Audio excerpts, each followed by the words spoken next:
90 pequeñas historias, un podcast de historia en tiempos de globalización.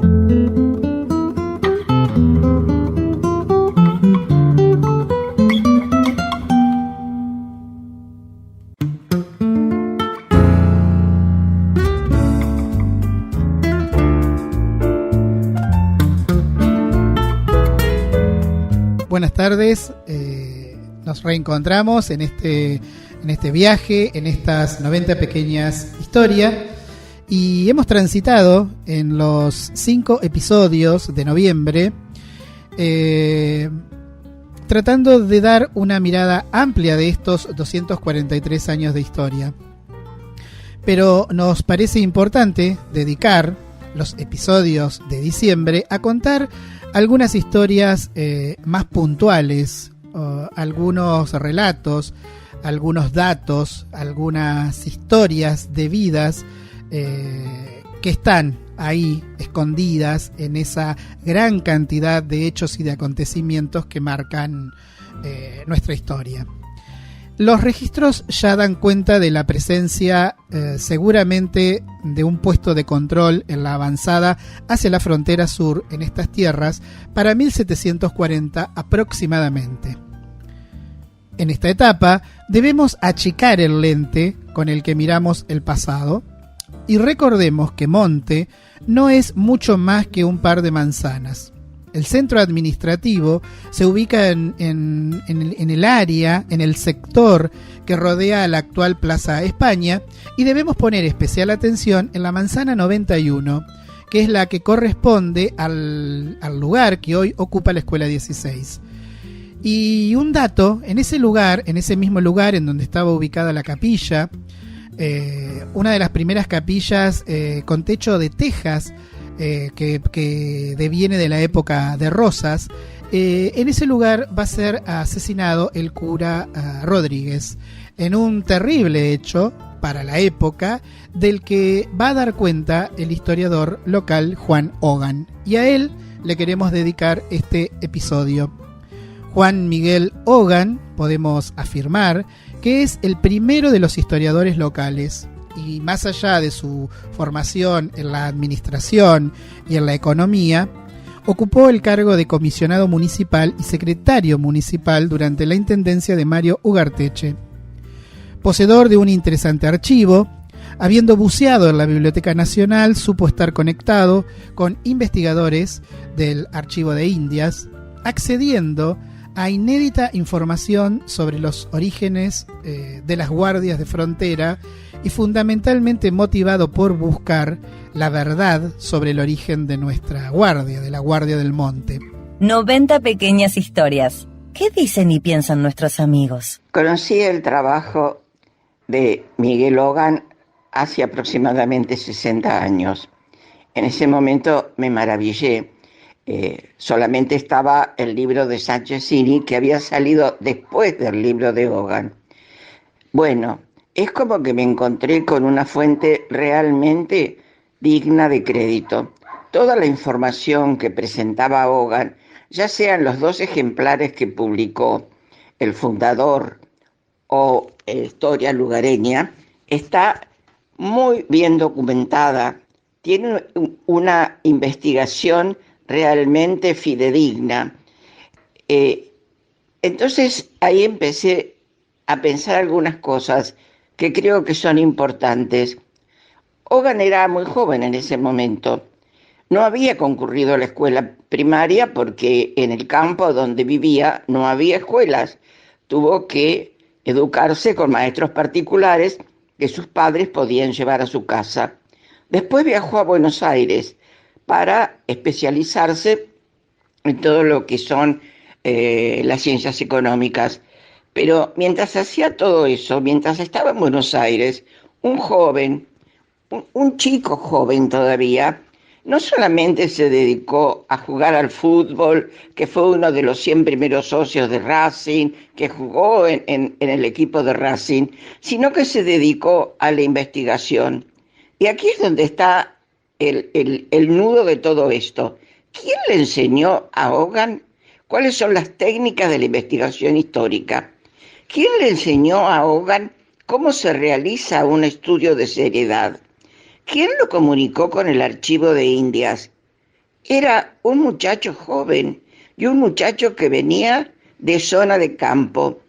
Es como que todas esas cosas hacen a lo que es el trabajo de Hogan mucho más importante y mucho más trascendente en lo que hace a la legitimidad de todos sus materiales, porque todo lo que Hogan pone en sus libros es todo historia fidedigna, controlada,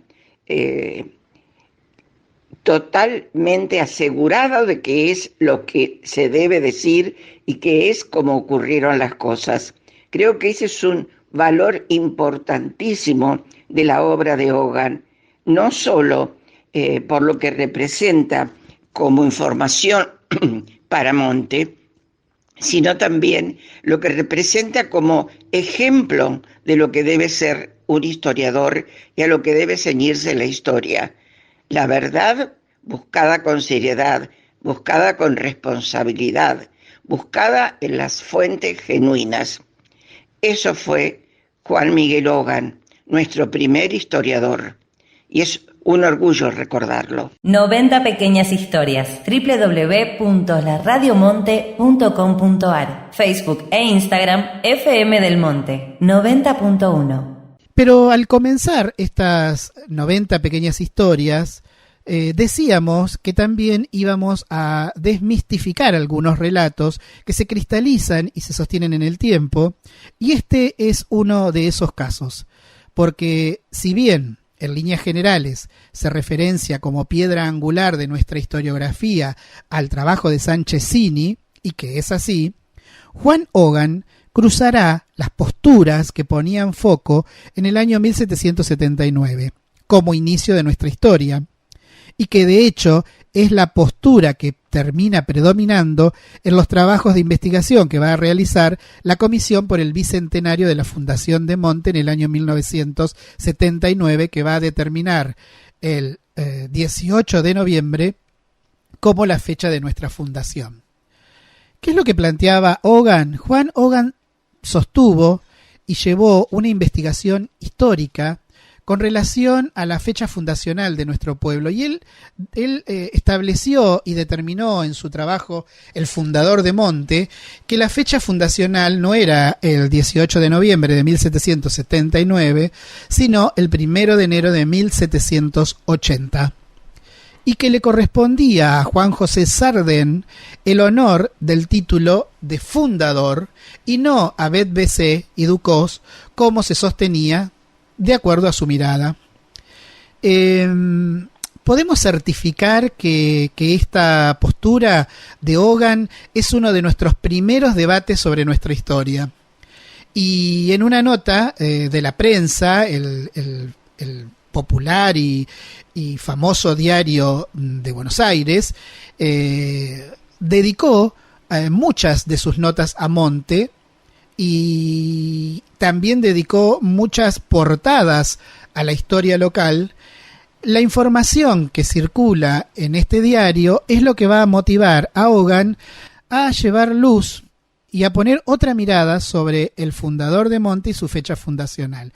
Podemos decir que hay acá, de manera, si se quiere, implícita, un cruce y un debate historiográfico entre Sánchez Cini, que es el principal o el primero en llevar adelante un estudio de investigación sobre nuestra historia, a la que después se va a sumar la postura de Juan Hogan, y de alguna manera contemporáneos ambos. Podemos decir que se cruzan y debaten sobre cuál es nuestro origen, ¿no? O cuál es la fecha y cuál es el nombre del fundador, porque normalmente nosotros establecemos que no tenemos un fundador.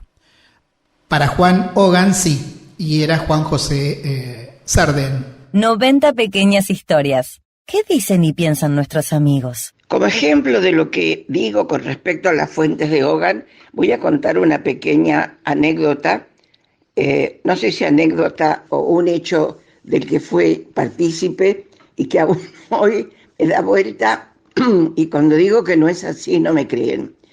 Cuando pude leer el libro de Sanchezini corregido por Hogan y corregido a los bordes con lápiz, que una maravilla porque es una investigación increíble, un trabajo al que siempre quiero publicar y no termino de convencer a Gloria, me llamó la atención en esas observaciones que dijera que la leyenda de Huecubú no era de monte, era de la laguna del monte de Guaminí.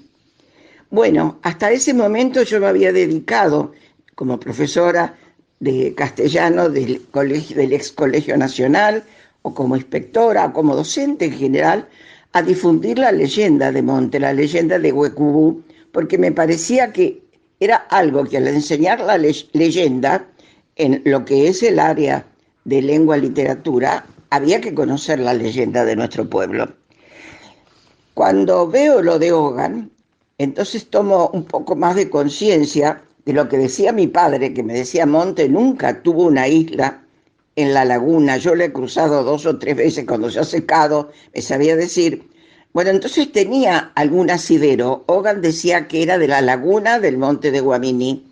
Nos pusimos a investigar, nos pusimos a buscar, le encargamos al Instituto Geográfico Militar, y este aquí que comprobamos que la expedición que dice llegar a la laguna del monte, por el tiempo tardado y las leguas recorridas, llega a la laguna del monte de Guaminí.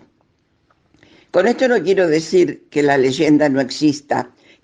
Bueno, la leyenda además siempre es una creación del hombre. Quiero decir que esto justifica y esto asevera que Hogan era un gran investigador y un gran conocedor de todo lo que se debía publicar y lo que no.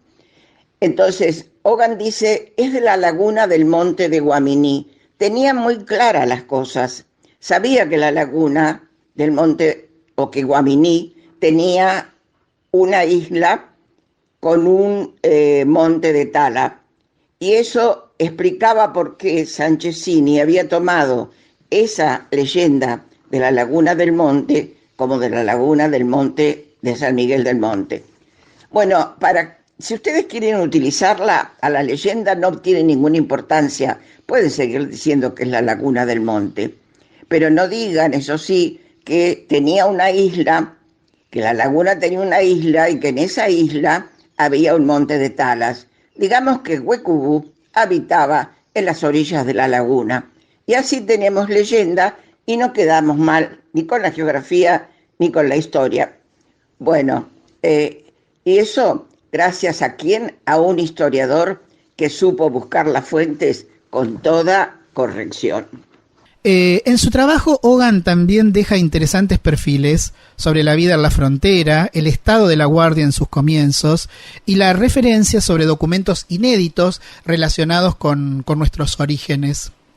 Y es también poseedor de un archivo muy interesante sobre la contabilidad de propiedades, de emprendimientos rurales de la zona de monte, que nos permiten ver no solo quiénes eran sus propietarios, dónde estaban ubicados, sino poder tomar dimensión de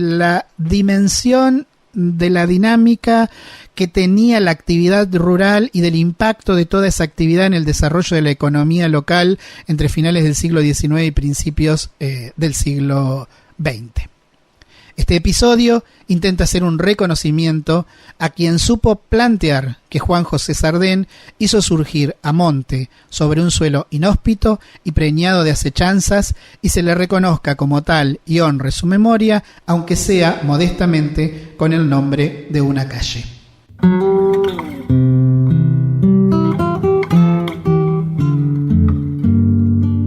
«90 pequeñas historias», un podcast de historia en tiempos de globalización. Escuchanos en el dial 90.1, www.laradiomonte.com.ar, Facebook e Instagram, FM del Monte 90.1.